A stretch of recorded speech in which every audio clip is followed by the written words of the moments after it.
This channel just got to 1.5k subs, and to celebrate, I wanted to do a meta in the making on a deck that I get requested all the time. My personal favorite deck, and a deck that I think is the best deck that nobody is playing. Code Talkers. Now, why do I think this deck is so good? Well, going second, it can break through a lot, but going first, it makes boards that are nearly unbreakable. The most important card in this strategy, and the reason that we're going to be able to make boards as impressive as we do, is Yugiohtcg. This is a continuous spell card which allows us to search for a Cyberse monster of the same attribute as a Code Talker monster that we summon, and it is once per turn per attribute. So this card can search you up to 6 times a turn. Now there's a million ways to perform the primary combo of this deck, but for this example, all you need is Yugiohtcg, a Cyberse Extender, and Nightmare Corruptor Ibli. All you really have to do is to go into Code Talker while you control Yugiohtcg, but we're also going to be giving our opponent Nightmare Corruptor Ibli.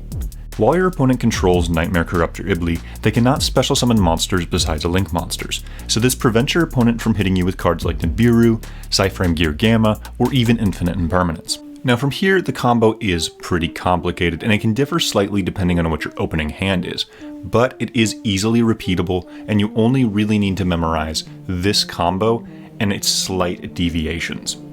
At least in terms of going first. Even while playing through hand traps, all you really need is an additional extender per hand trap in order to keep playing. The combo is very easy to just continue going on with.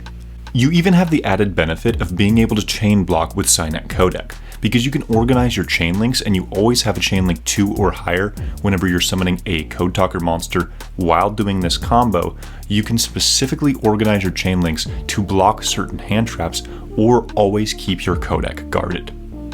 And by far the coolest part of this entire deck is that the combo pieces that you need to perform this combo are all kind of just extenders, so you don't really brick very often with this deck. In fact, it's extremely rare to have hands where you can't do anything. Okay, so this is our end board. Our opponent cannot special summon besides Link monsters, and they're extra linked, so functionally they can't special summon. Additionally, we have 2 bounces via Firewall Dragon, which is unaffected by opponent's card effects, and we have a counter trap that can negate anything. On top of that, the only monster that our opponent can attack is Avermax, and Avermax cannot be targeted or destroyed. Additionally, since we have Salamangreat Sanctuary on the field, our opponent cannot destroy their own Ibli by crashing into something.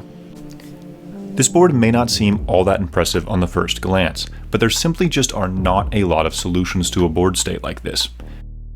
Cards like Evenly Matched, Dark Ruler No More, and even Kaijus either can't be activated or don't accomplish anything. Even cards like Super Polymerization can't be used here. And this combo even plays around Nibiru. And hand traps in general don't really stop you in your tracks. The most important ones to watch out for are Droll and Lockbird and Ghost Ogre, but there are ways to play around Droll, and Ghost Ogre isn't currently being played in the format.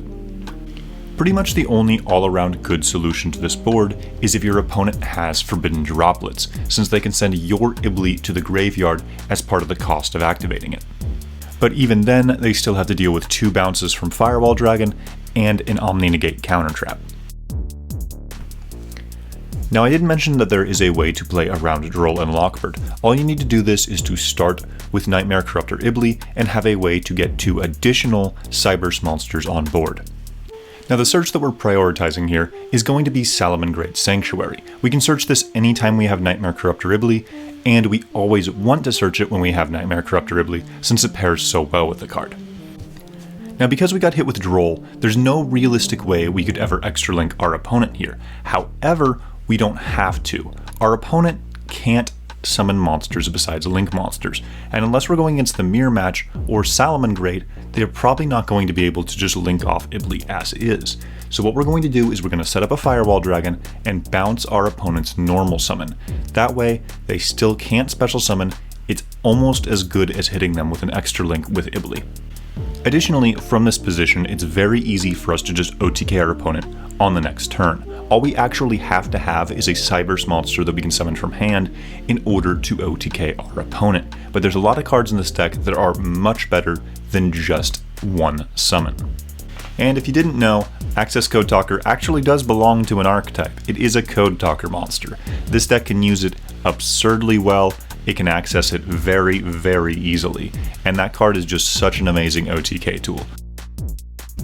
Another very easy way to play around Droll and Lockbird is to simply just pair Nightmare Corruptor Ibly with Rivalry of the Warlords. This is also really good because Nightmare Corruptor Ibly is searchable in this deck. There's lots of ways to get to it. You can use Signet Codec, you can use Signet Mining. This card is highly accessible.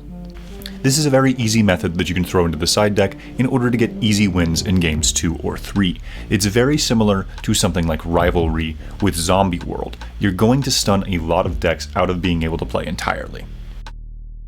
Now so far I have just shown this deck's capability of going first, but can this deck go second? Yes, absolutely, this deck 100% can go second. This game I got right here. I literally just went into a match real quick, chose to go second, and this was the first try that I had. It's important to remember that this deck is pretty much just made of a bunch of different Cyber's extender monsters of different attributes, so this deck can very easily go aggro on turn 2.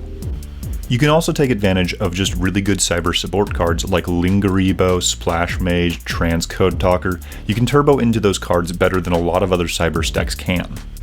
Plus, you also have access to Update Jammer. If you don't know what that does, if it's used for a Link summon, the monster that was summoned using it can attack twice, and it's not once per turn. This deck can cycle through Update Jammers multiple times. I believe I've had boards where I've had 3 different monsters capable of attacking twice just because of Update Jammer, since you can summon a transcode with it, bring it back with transcode, link that off into another monster that can then attack twice. If you have something like a Monster Reborn, you can bring it back and then make another one. You can get some really absurd boards just by linking off with Update Jammer. Not even mentioning the fact that you have multiple 1-card OTKs. If you couldn't tell, I really do enjoy this deck. I think it's been my go-to deck for a little over a year now. I've been playing this deck for a long time and I've been getting a lot of good results with it. And this deck just continues to evolve as well. Pretty much any time that we get Cyber support to any degree, you're capable of using it in this deck, since this deck is kind of just Cyber's good stuff. For example, in the most recent set, we got a new Cyber's monster called Meowsclick, I believe is what its TCG name is, and what it does is it's a searchable out to Mystic Mine. As long as you control it, your opponent's Mystic Mine is negated on your turn, which is just absurd to have a searchable out like that in this deck. If you haven't picked up this deck already, Access Code Talker did just get confirmed for a reprint, and it is the most expensive card in this deck, or at least the most expensive card that you have to run. I know that I'm running Droplets in this deck and Triple Tactical Talent. You don't have to use those. Access Code Talker, on the other hand, it is kind of necessary. And if this video didn't already sell you on this deck isn't even complete yet. We're still waiting on Decode Talker Heat Soul. And Decode Talker Heat Soul isn't just another good card in the deck, it's a 1-card draw engine which allows you to play this deck as a control deck in slower formats. So in the future, this deck has the capability of being played regardless of what kind of format we're in. So yeah, to summarize, I do genuinely believe that this is the best deck that nobody's playing. I've been playing it for about a year now, haven't really had the desire to stop. It's such an amazing deck. And especially once we get Decode Talker Heat Soul, this deck is going to have so many capabilities of play. I would highly recommend picking it up as soon as you can. Thanks for watching the video. If you liked what you saw, remember to like, comment, and/or subscribe. It really helps the channel grow, and I know I appreciate it.